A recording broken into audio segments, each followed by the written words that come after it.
അസ്സലാമു അലൈക്കും വറഹ്മത്തുള്ളാഹി വബറകാതു. ബഹുമാനരെ, പരിശുദ്ധ ഖുർആൻ ദൈവിക ഗ്രന്ഥമാണ്.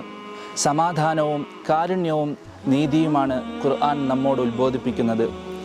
വലഖദ് കറംനാ ബനി ആദം, നാം ആദം സന്തതികളെ ആദരിച്ചിരിക്കുന്നു എന്ന പരിശുദ്ധ ഖുർആൻ്റെ വചനത്തെ ആദരിക്കേണ്ട പരിപൂർണമായ രൂപം പ്രവാചകൻ്റെ ജീവിതത്തിലൂടെ നമുക്ക് മാതൃകയാണ്. മദീനയിലൂടെ യഹൂദൻ്റെ മൃതശരീരവും വഹിച്ചു കൊണ്ടുപോകുന്ന ആ സംഘത്തെ കണ്ടപ്പോൾ പ്രവാചകൻ അവിടുന്ന് എഴുന്നേറ്റ് നിന്നു. പലവിധ പ്രശ്നങ്ങൾ മുസ്ലിമീങ്ങളും യഹൂദരും തമ്മിൽ നിലനിൽക്കുന്ന സാഹചര്യവുമായിരുന്നു അത്. സഹാബത്ത് വളരെ അത്ഭുതത്തോടെ നബി തങ്ങളോട് ചോദിച്ചു, പ്രവാചകരെ, അത് യഹൂദൻ്റെ മൃതശരീരമല്ലേ? പ്രവാചകൻ്റെ മറുപടി, അതൊരു മനുഷ്യൻ്റെ ശരീരമല്ലേ എന്നാണ്. പരിശുദ്ധമായ ഖുർആൻ മാനുഷികമായ മൂല്യങ്ങൾക്കും സാമൂഹിക നീതിക്കും ഏറെ പ്രാധാന്യം നൽകുന്നു. നാം ജീവിക്കുന്ന ആധുനിക സമൂഹത്തിലെ പലവിധ പ്രശ്നങ്ങൾക്കും അസമത്വങ്ങൾക്കും അക്രമ പ്രവണതകൾക്കും പരിഹാരമാണ് പരിശുദ്ധമായ ഖുർആൻ.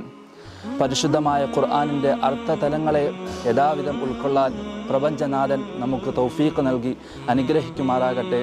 അസ്സലാമു അലൈക്കും വറഹ്മത്തുള്ളാഹി.